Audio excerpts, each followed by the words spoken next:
Assalamualaikum warahmatullahi wabarakatuh. Waalaikumsalam warahmatullahi wabarakatuh. Bismillahirrahmanirrahim.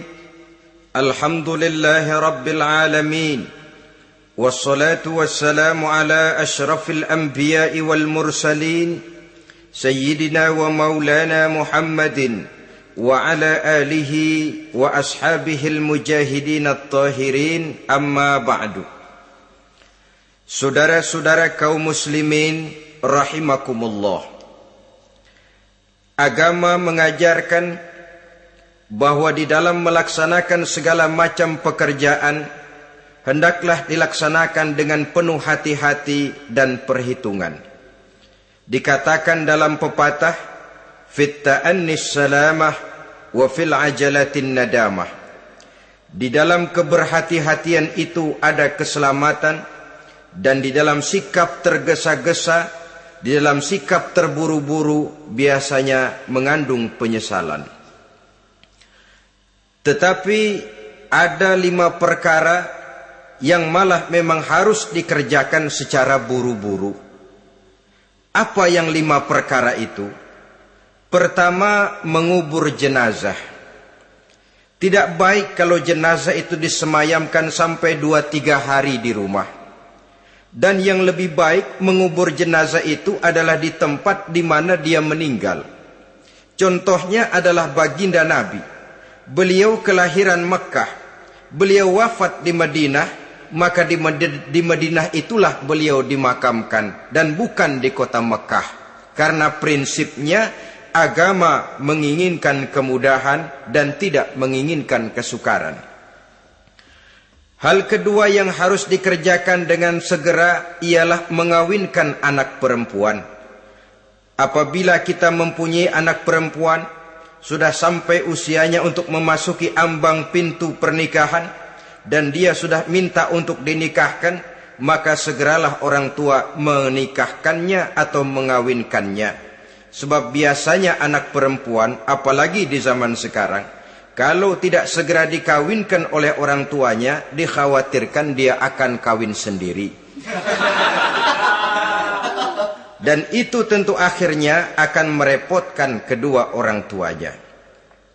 Hal ketiga yang harus dikerjakan dengan segera dan buru-buru ialah membayar hutang. Apabila kita sudah berhutang kepada seseorang dan sudah ada uang untuk membayarnya, bersegeralah untuk membayar.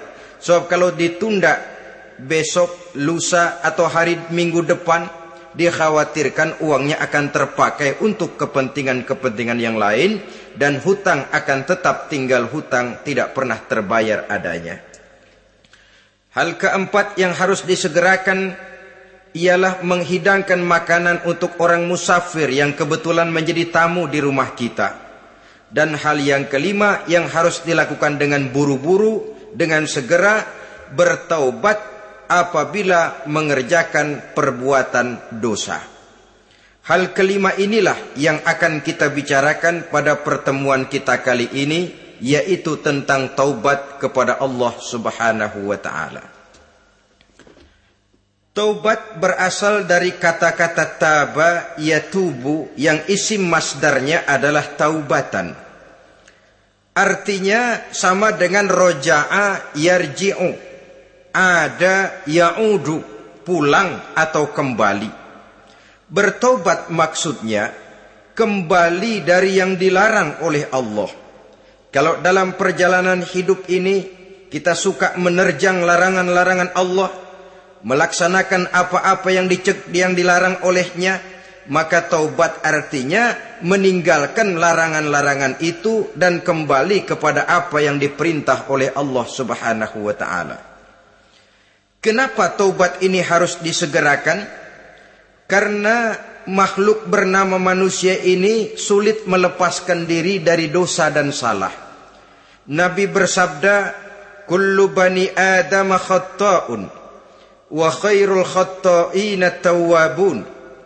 Setiap anak Adam, yakni setiap manusia, pasti mempunyai dosa dan kesalahan. Dan sebaik-baik orang yang mempunyai dosa dan kesalahan ialah orang yang segera bertaubat. Dengan kata lain, orang yang baik sesungguhnya bukanlah orang yang tidak punya salah, karena tidak ada orangnya yang tidak punya salah. Tetapi orang yang baik adalah orang yang apabila melakukan kesalahan, dia segera sadar, dijadikannya kesalahan itu sebagai pelajaran untuk tidak diulanginya lagi pada masa-masa yang akan datang. Inilah yang digambarkan oleh Allah Subhanahu wa taala dalam surah Ali Imran ayat 135. Walladzina iza fa'alu fahishatan, dan orang-orang yang apabila mereka terjatuh ke dalam perbuatan dosa, au zalamu anfusahum, atau berbuat zalim kepada diri mereka sendiri, dzakarullaha fastaghfaru lidzunubihim, mereka segera ingat kepada Allah dan memohon ampun terhadap dosa yang pernah mereka kerjakan. Saudara-saudara kaum muslimin rahimakumullah, sejak awalnya iblis memang sudah memproklamirkan diri di hadapan Allah Subhanahu wa taala. Apa kata iblis? Ya Rabbi wa izzatika la azalu aghwi bani adama ma damat arwahuhum fi ajsadihim. Ya Allah, demi kemuliaanmu saya bersumpah, kata iblis, saya akan selalu memperdayakan anak-anak Adam. Saya akan selalu menggoda manusia selama ruh mereka masih ada di dalam jasad mereka. Jadi selama ruh masih ada di dalam jasad, selama itulah iblis akan selalu berusaha menggelincirkan manusia untuk jatuh ke tempat salah dan ke tempat-tempat dosa. Tetapi kemudian Allah juga memberikan jaminan. Allah menjawab proklamasi iblis ini, wa izzati wa jalali ya mal'un la azalu aghfiru lahum mastaghfaru. Demi kehormatanku, demi kemuliaanku, hai mal'un, hai yang terkutuk, hai iblis, kalaupun engkau selalu memperdayakan manusia, kalaupun engkau selalu menipu dan menggoda mereka sepanjang ruh mereka masih ada di dalam jasad, aku akan senantiasa memberikan ampun kepada mereka sepanjang mereka memohonkan ampun kepadaku. Inilah jaminan dari Allah Subhanahu wa ta'ala. Saudara-saudara kaum muslimin rahimakumullah, oleh karenanya apabila kita berbicara tentang taubat, artinya kita berbicara tentang tingkah laku kita dalam kehidupan sehari-hari. Apa yang harus kita lakukan untuk sempurnanya satu taubat? Pertama, menyesal terhadap dosa yang pernah kita lakukan. Kadang-kadang ada juga orang bertaubat, tapi bukan nyesal terhadap dosa yang dia kerjakan, malah puas katanya. Dia ngomong sama teman-temannya, saya dulu zaman muda sudah kenyang judi, kenyang zina, kenyang mabuk-mabukan, sudah puas. Sekarang tinggal benernya saja, saya sudah taubat. Taubatnya sih bagus, tapi puasnya itu yang jelek. Kenapa harus dikatakan puas? Bukan puas, menyesal. Menyesal saya dulu. Kenapa hanyut terjebak dosa? Kenapa tenggelam di meja judi? Kenapa tenggelam di minum minuman keras? Kenapa hanyut kepada perbuatan munkar dan maksiat? Saya menyesal sekali. Menyesal diperintah dan bukan malah puas. Dari rasa menyesal ini nanti timbul hal yang kedua, yaitu berniat tidak akan mengulangi lagi perbuatan dosa. Kalau menyesal tapi masih diulangi lagi, itu belum taubat yang sebenarnya. Saya kapok, menyesal, tidak mau minum minuman keras lagi. Besok tidak ada minuman keras, malah pusing, nyari kesana kemari. Itu belum taubat yang sebenarnya. Jadi setelah menyesal, berniat tidak akan mengulangi lagi perbuatan dosa itu. Kalau menyesal tapi masih diulanginya lagi, itu sama saja dengan main-main. Saudara-saudara kaum muslimin rahimakumullah, Barangkali itu yang orang namakan dengan taubat sambal namanya. Kita kalau makan nasi pakai sambal, pedesnya bukan main, repot, marah, ngomel. Gila, sambal pedes bukan main, taubat sama sambal. Taubat sama sambal katanya. Tapi 2-3 hari kemudian dia makan lagi, nggak ada sambal, nyari. Kemarin sudah taubat, 2 hari kemudian malah nyari. Ini bukan taubat yang sebenarnya. Penyesalannya tidak diiringi dengan berniat untuk tidak mengulangi perbuatan dosa itu selama-lamanya. Saudara hadirin, kita sudah taubat, tidak mau lagi minum minuman keras. Datang teman, minum ya? Enggak mau. Kenapa? Saya sudah taubat. Yang benar, benar. Kalau dibayarin, tahu dah. Jadi rupanya taubatnya itu cuma karena nggak ada yang bayarin. Begitu datang yang bayarin, berangkat lagi. Itu belum lagi merupakan taubat yang sebenarnya. Begitu juga kita taubat dari meja judi. Pada waktu sudah bures, bangkrut, habis-habisan, mungkin menyesal, mungkin bertaubat. Inilah akibatnya judi, rumah tangga berantakan, harta boros, anak terlantar, uang tidak ada. Tobat, saya tidak mau lagi-lagi tenggelam di meja judi.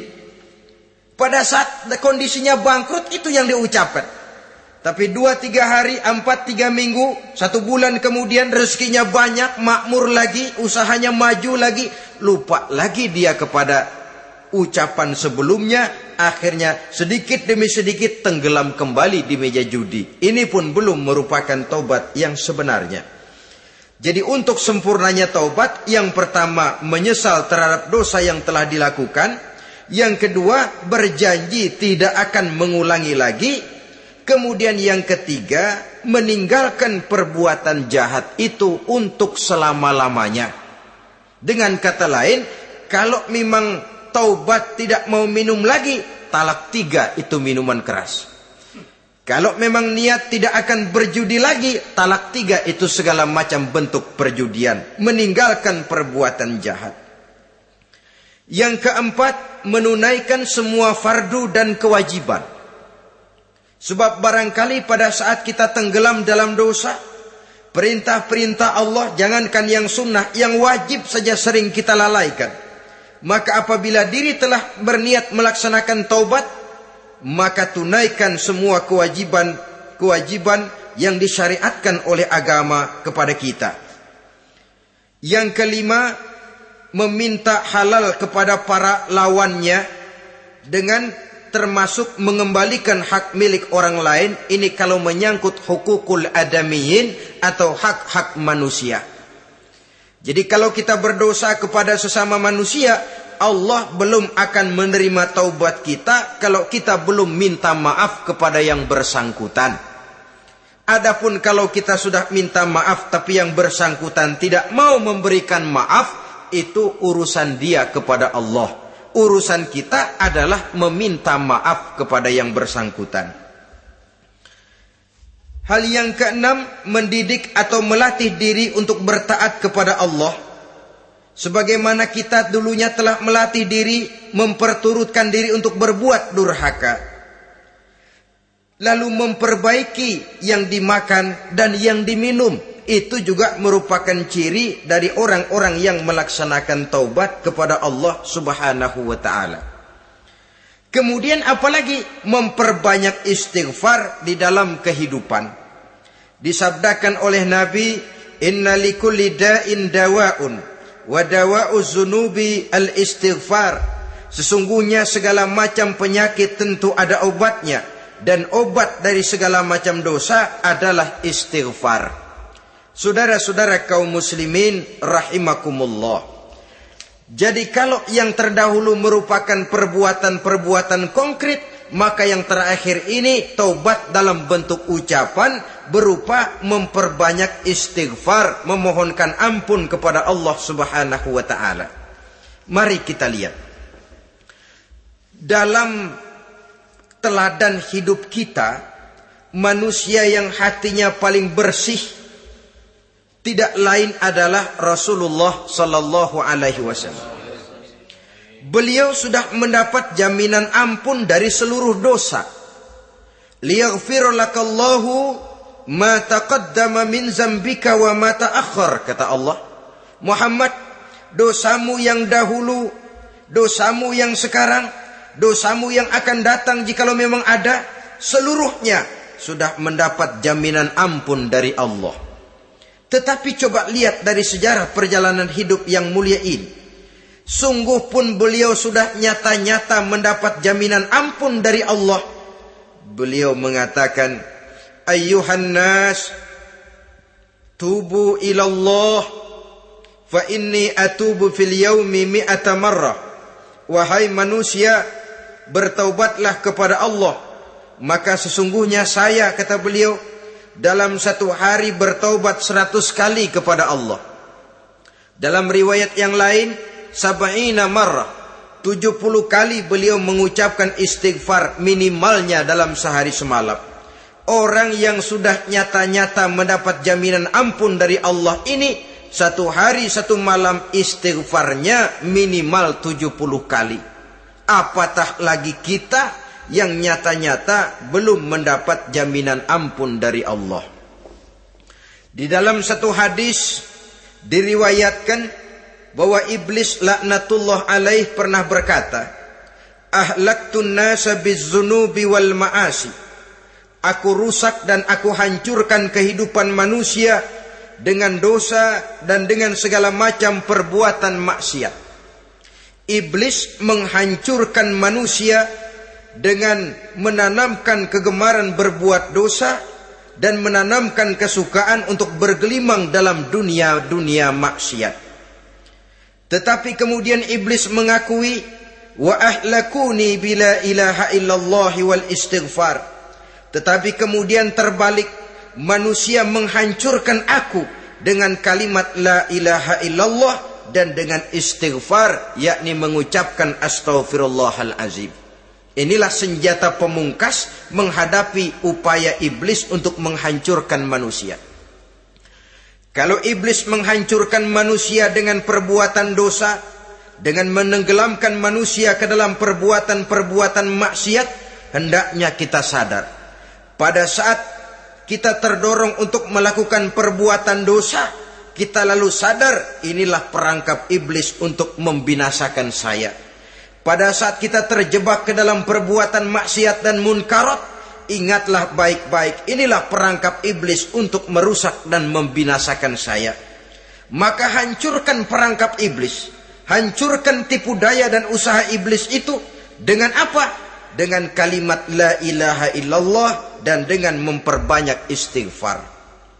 Falamma ra'aitu dzalik, ketika aku lihat hal itu, kata iblis, mereka hancurkan kita dengan dosa dan maksiat, dan kita hancurkan mereka dengan la ilaha illallah dan istighfar. Diamkah iblis? Puaskah iblis? Ternyata tidak.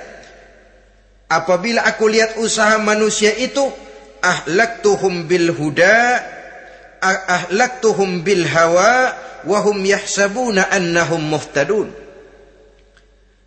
Apabila mereka hancurkan aku dengan la ilaha illallah dan istighfar, maka aku kembali menghancurkan mereka dengan mempergunakan hawa nafsu, sehingga mereka menyangka bahwa mereka adalah orang-orang yang mendapat petunjuk. Ditanamkan dalam diri kita perasaan bahwa kitalah orang yang paling benar. Itu pun tipu daya iblis. Maka orang pintar itu baik, tapi merasa pintar itu jelek. Orang benar itu bagus, tapi merasa benar itu tidak baik. Karena biasanya orang kalau sudah merasa benar, lalu cenderung untuk menganggap orang lain tidak benar.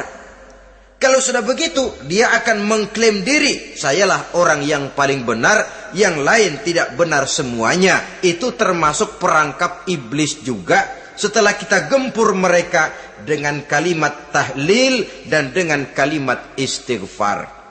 Saudara-saudara kaum muslimin rahimakumullah, Allah Maha Pengasih dan Maha Penyayang. Ia akan mengampunkan perbuatan yang bersifat salah dari manusia. Hanya manusia saja yang kadang-kadang bodoh, tidak mau mengampuni dan memaafkan dirinya sendiri, dengan membiarkan dirinya terseret berlarut-larut dalam dosa tanpa keinginan untuk bertaubat.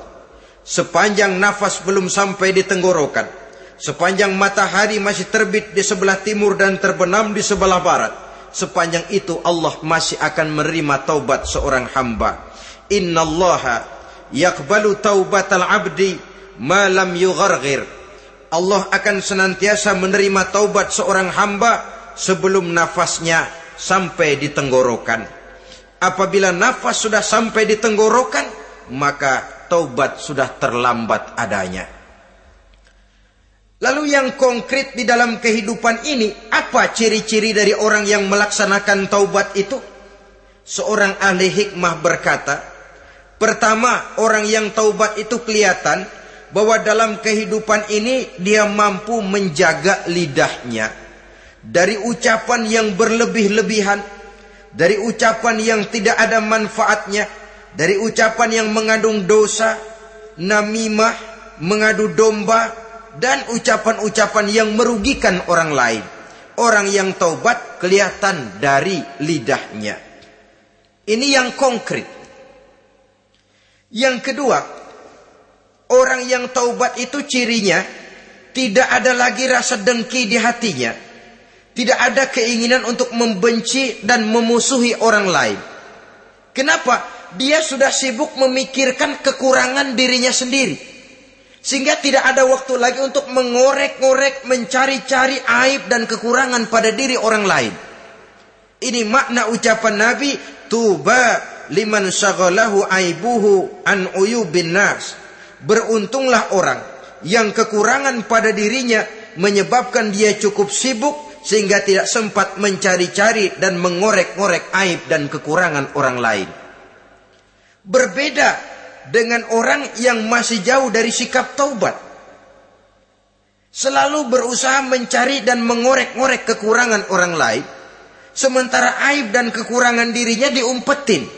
Ini namanya ilmu kancil.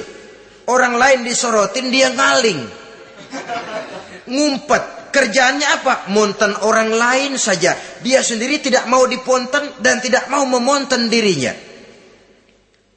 Akibatnya apa? Sikap introspeksi tidak ada. Sikap mawas diri hilang. Sikap melihat, bercermin terhadap pribadinya sendiri hilang. Yang ada cuma menilai orang lain saja. Jadi adapun orang yang sudah bertaubat ini, di hatinya tidak ada dengki. Melihat orang lain mendapat nikmat, alhamdulillah, dia ikut bersyukur. Lain dengan orang yang jauh dari taubat. Tetangganya dapat nikmat, dia meriang. Tidak senang hatinya melihat orang lain senang. Orang melarat malah tepuk tangan. Saudara hadirin yang saya muliakan, orang yang semacam ini pada hakikatnya selalu disiksa oleh perasaannya sendiri. Kalau tetangganya yang kaya, ditanya kemana dukunnya. Tapi kalau tetangganya jatuh melarat, dia tepuk tangan, gembira bukan main. Lain dengan orang yang sudah bertobat, hasud itu hilang dari dirinya.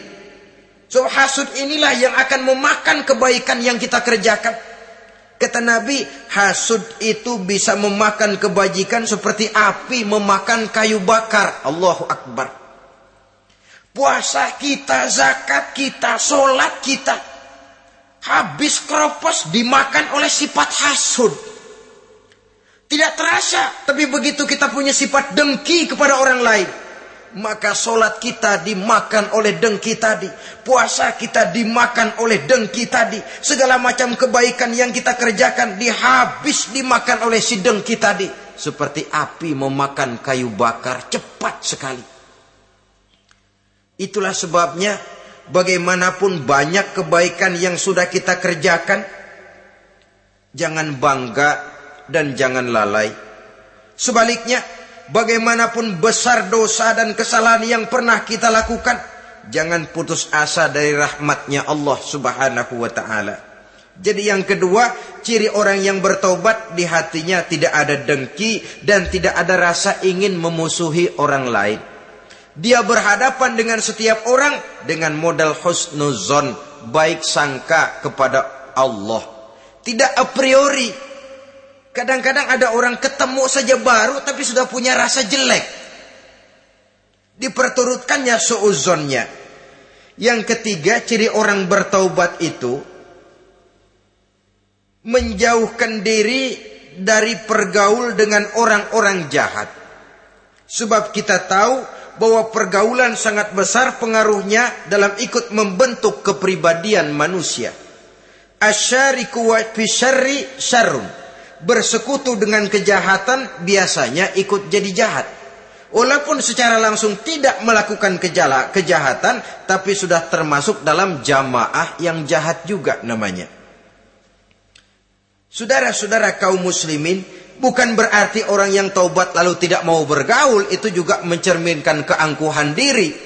Bergaul dia bergaul, tetapi kepada orang-orang yang jahat ia sekedar menghindarkan diri pergaulannya itu dari kejahatan yang bisa ditimbulkan oleh orang-orang jahat tadi. Ciri yang keempat dari orang yang bertaubat, dia mempersiapkan diri untuk menghadapi mati. Mempersiapkan diri. Sebagaimana kita tahu, kalau kita akan pergi ke luar kota, tentu kita membawa bekal. Makin jauh perjalanan, makin banyak bekal yang harus kita bawa. Hidup ini adalah perjalanan panjang yang kita juga memerlukan bekal dalam kehidupan. Orang yang bertaubat, orang yang mempersiapkan diri untuk menghadapi maut dan menghadapi hari-hari sesudah maut itu datang. Menghadapi kehidupan di alam barzakh, menghadapi kehidupan di alam akhirat dan selanjutnya. Dia mempunyai persiapan sehingga kapan maut datang dia sudah punya persiapan lebih dahulu. Saudara, kalau kita siap dipukul orang, pada saat pukulan itu datang rasanya sakitnya agak lebih kurang daripada kita tidak pernah siap untuk dipukul. Walaupun bobot pukulannya sama, tapi kita akan lebih punya daya tahan kalau kita sudah siap. Oleh karena itu, orang yang bertobat, orang yang mempunyai persiapan untuk menghadapi mati. Tidak hanya untuk menghadapi mati, tapi juga menghadapi hidup di seberang kematian nanti. Maka karenanya, dia sibuk dengan dunianya, tapi juga dia lebih sibuk dengan akhiratnya. Dia tenggelam dalam berbagai macam kesibukan dunia. Lain saat dia memfanakan diri untuk membekali diri menghadapi kehidupan sesudah hidup yang sekarang ini. Ciri-ciri ini tentu akan kelihatan dari gerak hidup seseorang. Saudara-saudara kaum muslimin rahimakumullah. Jadi dengan kata lain, kalau kita kembali kepada surah Ali Imran ayat 135 tadi, apabila dalam kehidupan terjebak kita kepada perbuatan dosa atau zalim kepada diri sendiri, zakarullah, segeralah mengingat Allah, fastaghfaru li dzunubihim, dan segera memperbanyak istighfar, memohon ampun kepada Allah Subhanahu wa taala, sebab dosa dalam Islam hanya bisa ditebus dengan taubat. Bukan dengan uang, bukan dengan beras, bukan juga dengan piagam. Dosa dalam Islam hanya bisa ditebus dengan melaksanakan taubat kepada Allah. Dan untuk bertaubat tidak usah ngulur waktu. Besok saja, bulan depan saja, tahun depan saja, nanti saja kalau sudah agak sedikit tua. Ibarat diri kita ini kaca. Kata Imam Ghazali, maka dosa adalah debu. Apabila kaca kena debu, sedikit nempel debu lalu dilap, sedikit nempel debu terus dilap lagi, insya Allah kaca akan tetap bersih. Tapi kalau kita menunggu debu sampai banyak, apalagi sampai berurat, berkarat, nanti akan sulit membersihkannya. Demikian hati manusia itu. Kalau sudah dihinggapi oleh dosa, ditumpuknya lagi, berkarat dosa dalam hati, biasanya berat untuk melaksanakan taubat. untuk lebih meningkatkan pengertian kita tentang ciri dari orang-orang yang bertaubat, mari kita ikuti sebuah dialog yang pernah terjadi antara Rasul dengan para sahabat. Satu hari ketika sedang berkumpul dengan para sahabat, baginda Rasul bertanya, "Atadruna manit taib?" Saudara-saudara, tahu enggak saudara-saudara, siapa sebenarnya orang-orang yang bertaubat itu? Macam-macamlah jawaban para sahabat, tapi yang jelas akhirnya mereka berkata, Allahu wa rasuluhu a'lam. Allah dan Rasulnya yang lebih tahu siapa sebenarnya orang yang bertaubat itu. Atas jawaban ini, baginda Rasul lalu menegaskan, pertama, man taba wa lam yata'allamil ilma falaysa bitaibin. Siapa orang yang mengaku bertaubat kepada Allah, lalu dia tidak mau mencari ilmu, tidak mau belajar, falaysa bitaibin, maka dia belum termasuk orang yang bertaubat. Jadi di sini jelas bahwa bukan hanya dari dosa kita bertaubat, juga bertaubat dari kebodohan. Dalam arti tidak membiarkan diri kita bodoh terus menerus. Dengan bahasa anak sekarang, bodoh tapi betah.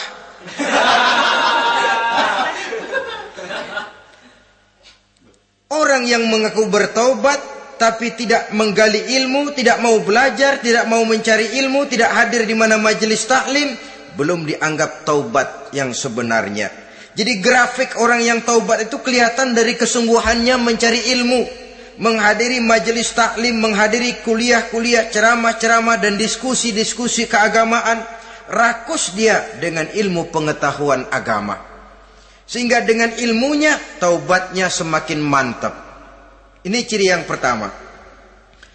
Lalu beliau bersabda lagi, wa man taba walam yazdad fil ibadati falaysa bitaibin. Barang siapa yang mengaku bertaubat tapi ibadahnya tidak tambah-tambah, maka dia belum termasuk orang yang taubat. Orang yang bertaubat ada grafik peningkatan ibadahnya. Jadi kalau mulutnya taubat, minta ampun, tapi ibadahnya gitu-gitu aja, belum merupakan taubat yang sebenarnya. Jadi pada saat dia melaksanakan taubat, memproklamirkan diri untuk kembali ke jalan Allah, nilai ibadahnya meningkat. Kalau sholatnya tadinya cuma sekedar yang wajib-wajib saja, setelah dia taubat bertambah melaksanakan yang sunnah, rawatibnya, qobliyah, ba'diyahnya, atau kemudian nawafilnya berupa tahajud, hajat, duha, istikharah, dan solat-solat sunnah lainnya. Jadi kelihatan dari peningkatan ibadahnya. Ini ciri yang kedua. Yang ketiga kata Nabi lagi, wa man taba wa lam yardal khusama falaysa bitaibin. Barang siapa yang mengaku bertaubat kepada Allah tapi dia tidak bisa meridhoi musuh-musuhnya, maka belum lagi dia dianggap orang yang bertaubat. Meridhoi, memaafkan musuh. Saudara, memberi maaf itu lebih sulit daripada minta maaf. Tapi memberi maaf lebih mulia daripada minta maaf. Minta maaf gampang, memberi maaf yang sulit. Karena itu orang yang memberi maaf menunjukkan jiwa yang lebih luhur daripada orang yang minta maaf. Sebab apa? Posisi orang yang memberi maaf kan posisi orang yang menang. Biasanya dalam posisi menang orang gampang congkak dan sombong. Orang datang minta maaf kepada kita, lalu timbul keseganan. Iya, minta maaf sih gampang. Memberi maaf itu yang sulit, tapi itu yang sangat dianjurkan. Dan itu merupakan ciri dari orang-orang yang bertaubat. Lalu apalagi? Wa man taba wa lam yughayyir libasahu wa zinatahu falaysa bitaibin. Barang siapa yang mengaku bertaubat tetapi pakaian dan perhiasannya tidak berubah, maka dia belum lagi dianggap bertaubat. Orang bilang pakaian memang kulit, yang penting isi. Tetapi bagaimanapun kulit mencerminkan isi. Dari pakaian kita bisa mengkaji kepribadian seseorang. Saya berpendapat bahwa pakaian penting, kulit juga penting.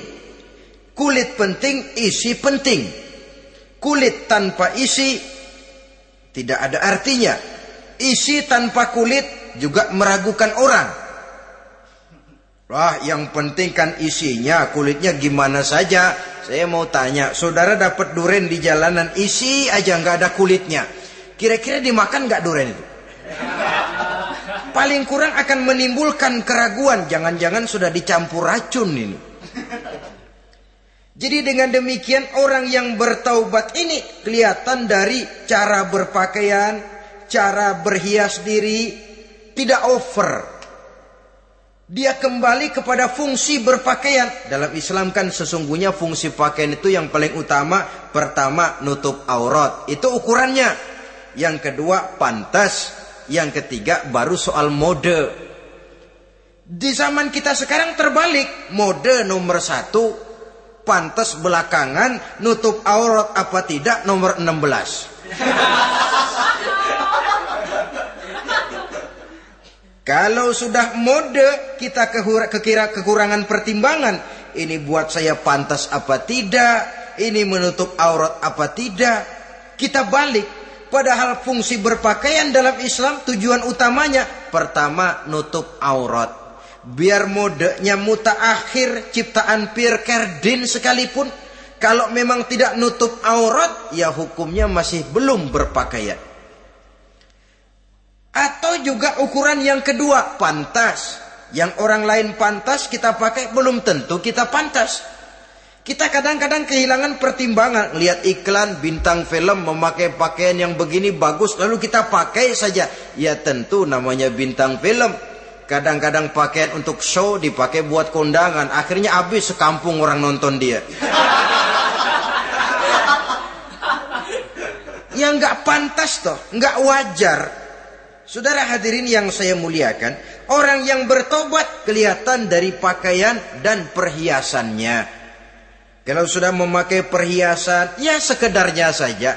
Tidak lalu dengan niat supaya orang tonton, supaya orang lihat, supaya orang tahu dia kaya, supaya timbul decak kagum, asal dia lihat orang lalu wah.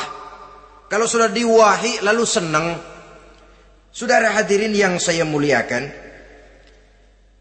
kemudian kata Nabi lagi, wa man taba wa lam yubaddil ashabahu falaysa bitaibin.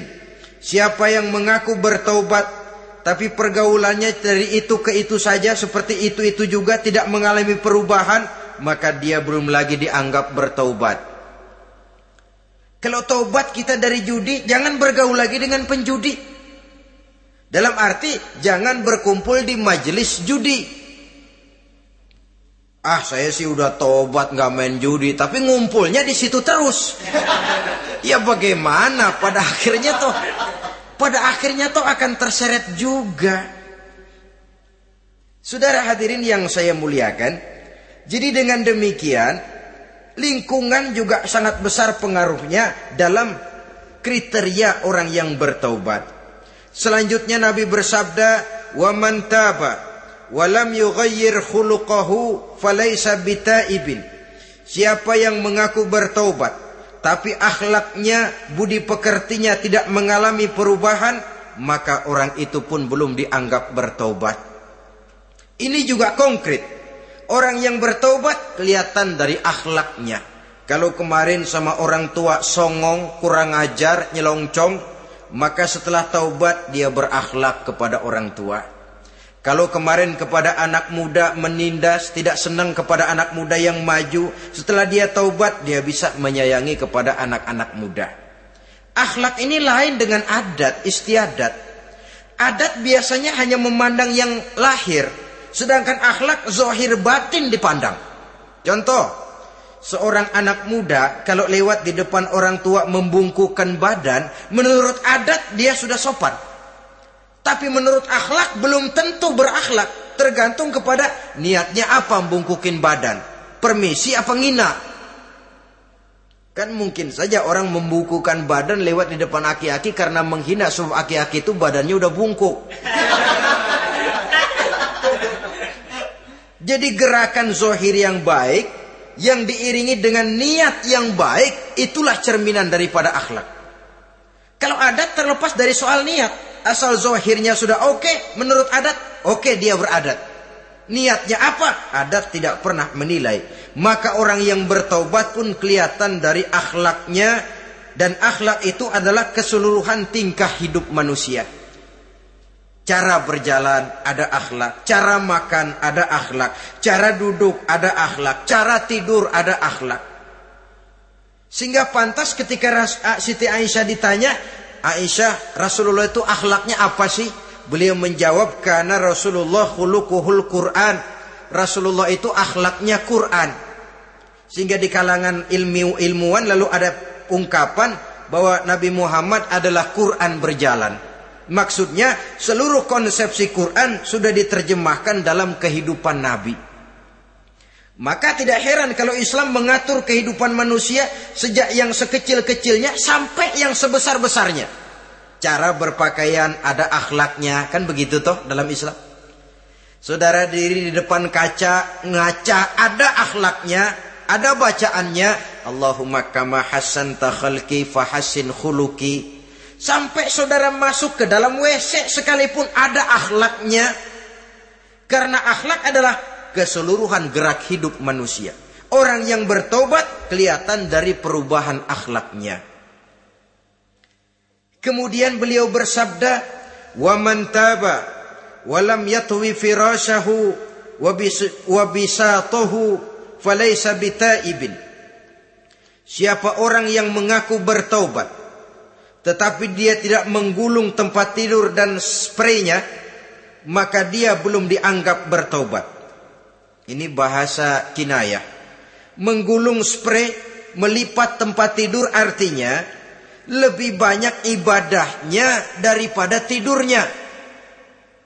Kalau ngaku taubat tapi sehari 24 jam, 22 jam tidur, cuma 2 jam ibadah, ya belum mencapai kriteria itu. Dengan kata lain, orang apabila sudah memproklamirkan diri untuk taubat, menyingsingkan lengan baju, melipat spray, menggulung tempat tidur.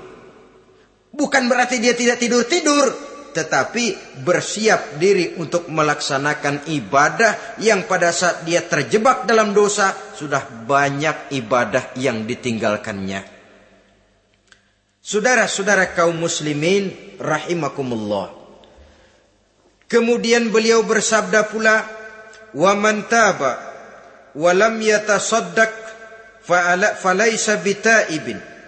Barang siapa yang mengaku bertobat, kemudian dia tidak menyedekahkan karunia yang diberikan Allah kepadanya, maka taubatnya belum lagi dianggap taubat yang sebenarnya.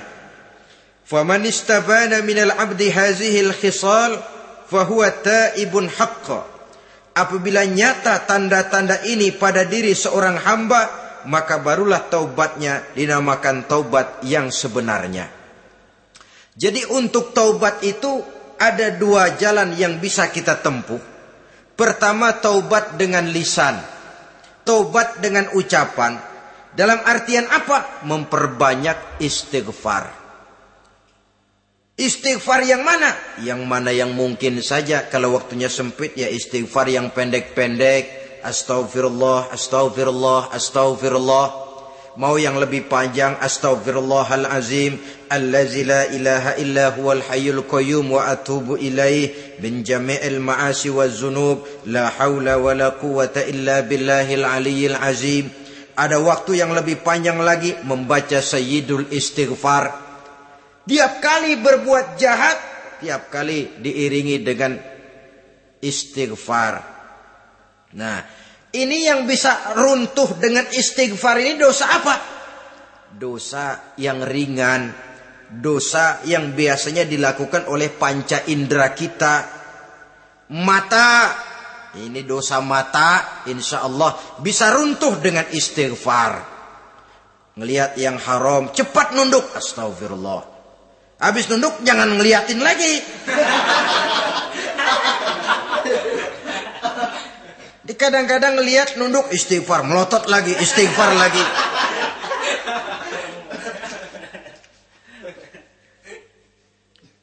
Saudara hadirin yang saya muliakan, kata Imam Ali, nazratul ula laka wasaniyatu alaika. Ini dalam menjaga mata.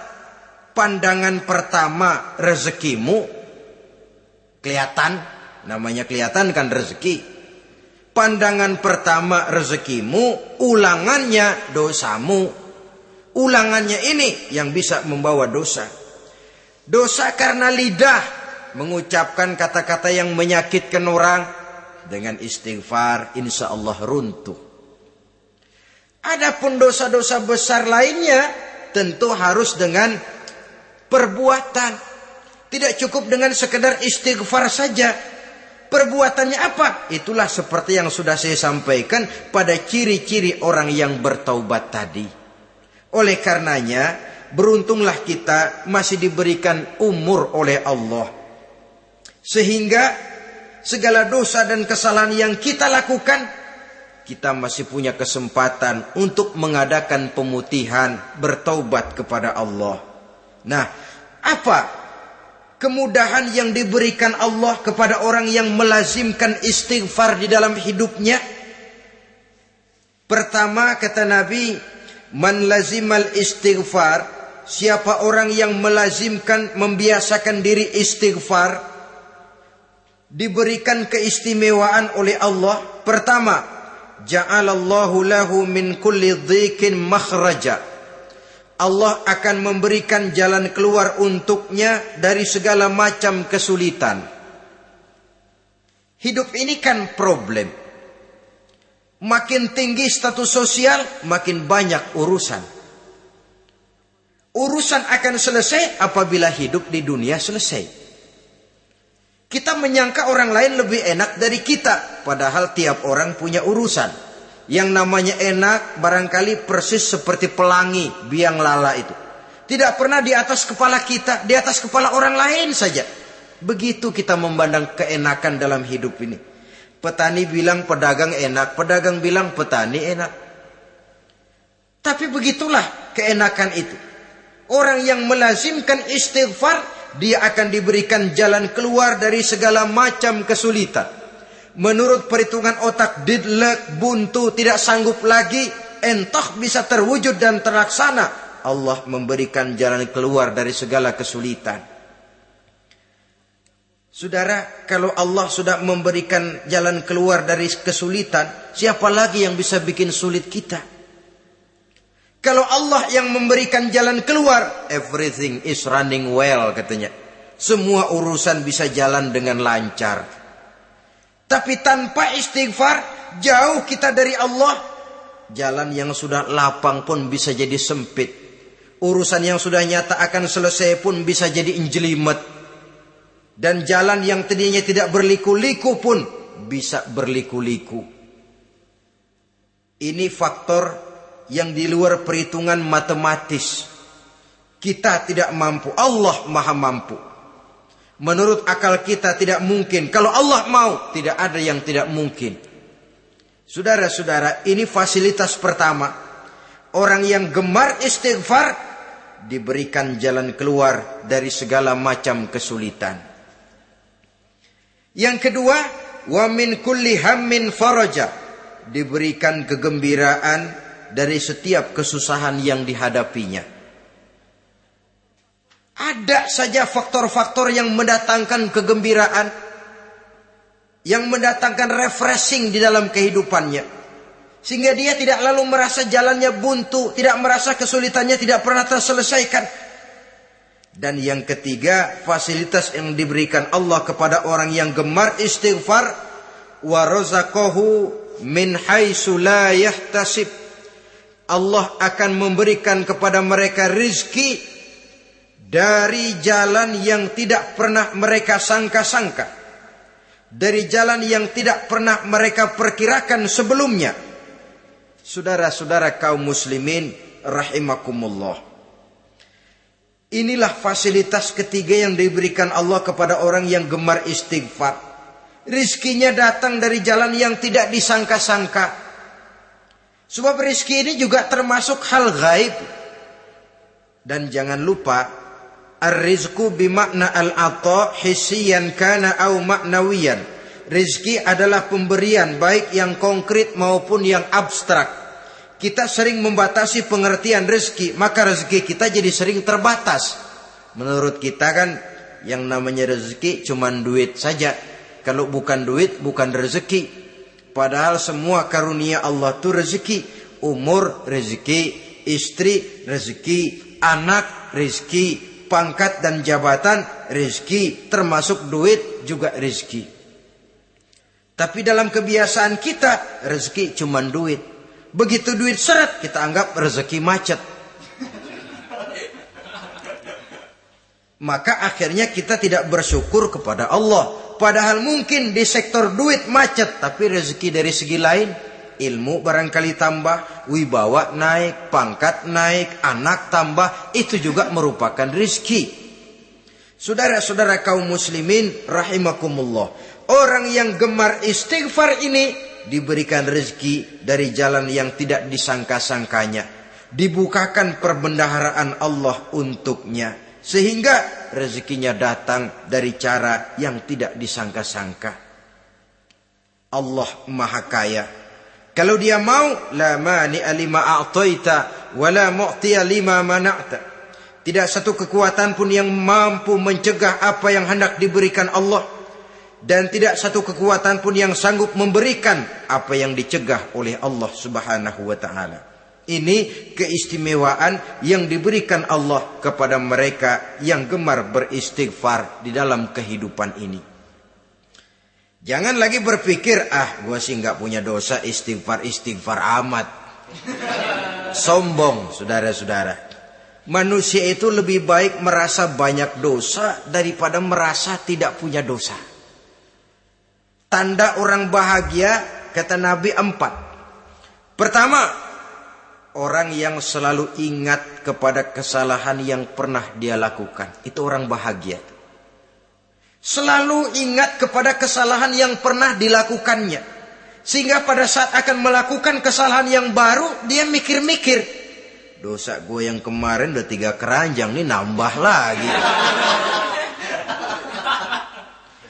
Ingatannya terhadap kesalahan yang lalu akan merupakan langkah preventif yang mencegah dirinya untuk tidak menambah kesalahannya. Orang bahagia, orang yang selalu ingat kesalahan yang pernah dia lakukan, terbayang di pelupuk mata, bukan ngumpet-ngumpetin dosa. Sebab apa yang mau kita umpetin di hadapan Allah? Yang kedua, tanda orang bahagia itu orang yang selalu melupakan kebaikannya. Kalau dia berbuat baik, dia lupakan. Dia anggap dirinya belum pernah berbuat baik. Sehingga di mana ada kebaikan, dia tidak bisa ikut. Dia merasa sangat rugi. Sebab dia anggap dirinya belum pernah berbuat baik. Yang ketiga, tanda orang bahagia, dalam urusan dunia, dia lihat ke bawah. Sehingga timbul rasa syukurnya. Bahwa kalau dia sengsara masih banyak yang lebih sengsara dari dia. Bahwa kalau dia miskin masih jauh lebih banyak yang miskin dari dia.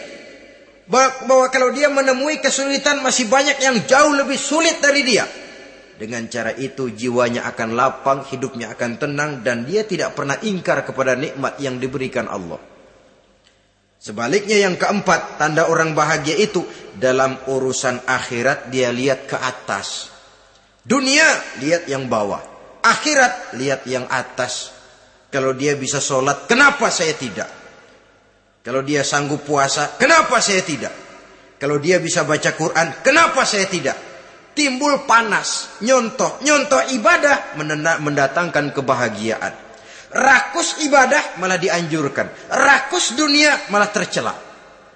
Nah, lawanannya orang celaka, saudara-saudara. Orang celaka juga tandanya 4 lawanan yang tadi itu. Pertama, orang yang selalu melupakan kesalahannya. Kalau berbuat dosa lupa, sok bersih. Alah, dosa gue mah dikit.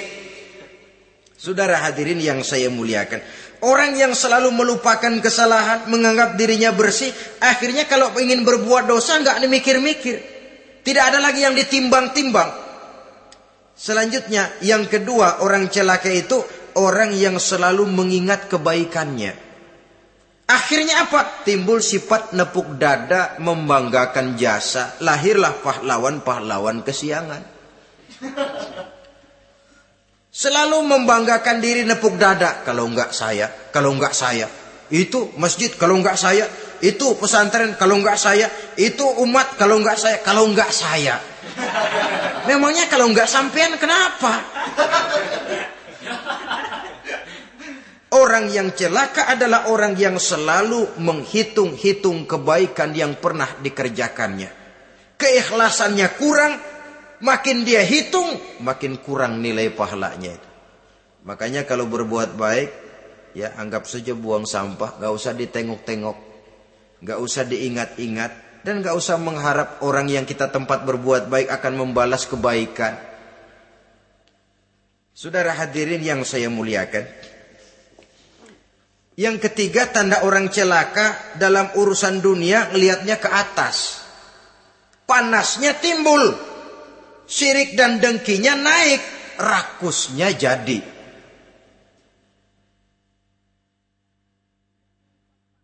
Timbul sifat panasnya itu. Tidak mau ngerti. Kalau tetangga saya bisa beli kulkas, kenapa saya tidak? Kalau tetangga saya bisa beli motor, kenapa saya tidak? Kalau tetangga saya bisa beli mobil, kenapa saya tidak? Gaji nggak cukup, tuyul piara.